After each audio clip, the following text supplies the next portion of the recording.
Nagpahayag ng pagsuporta at pag-endorso si dating Vice President at ngayon ay Naga City Mayoralty Candidate Attorney Leni Robredo sa kandidatura ni Sagip Party List Representative Rodante Marcoleta bilang senadora. Ayon sa ulat, personal nakipagkita si Congressman Marcoleta sa dating Vice Presidente sa mismong bahay nito sa Naga City kahapon.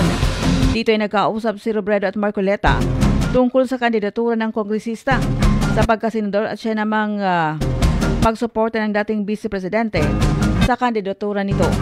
Bilang konfirmasyon sa endorso, isang pagtitipon kahapon rin dinaluhan ni Robredo at Marcoleta, formal lang ipinakilala ng dating Presidente o dating Vice Presidente ang kongresista at inihayag sa publiko ang kanyang pagsuporta at pag-endorso sa kandidatura nito.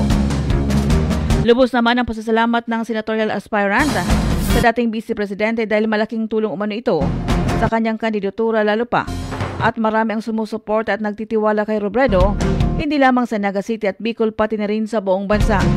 Nangako naman si Marcoleta na tutulungan ang Naga City sa oras na manalo sa eleksyon.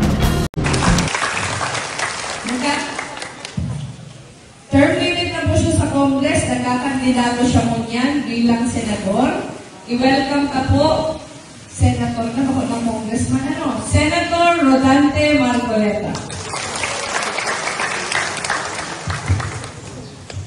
Maraming salamat po, Madam Vice President.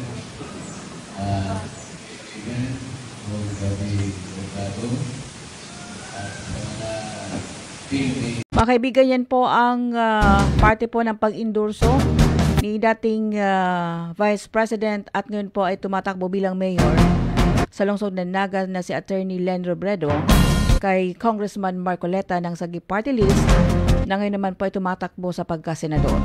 Bicol Headlines ngayon.